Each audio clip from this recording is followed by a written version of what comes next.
প্রিয় দর্শক, আসলে আমি এই মুহূর্তে আছি গাইবান্ধা সদর 2 নম্বর মালিবাড়ি ইউনিয়ন 3 নং ওয়ার্ড, যে কুটিপাড়া এবং জাগরিবিটার মাঝখান দিয়ে যে নদীটা, এই নদীটাতে আসলে এইবারের মানুষগুলো ভোট দিতে আসলে এই যে নদী সদরে এইবারে এসে ভোট দিয়ে যায়, আবার এইবার থেকে নদী সদরে ওই পারে যায়।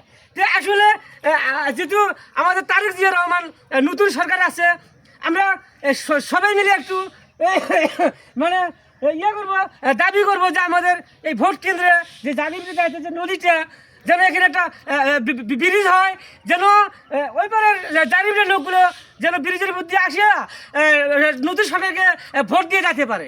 তো আসলে ওইবারে মানুষগুলো সরিয়ে এইবারে আসে ভোট দিতে, আসলে আমাদেরকে খুবই খারাপ লাগে।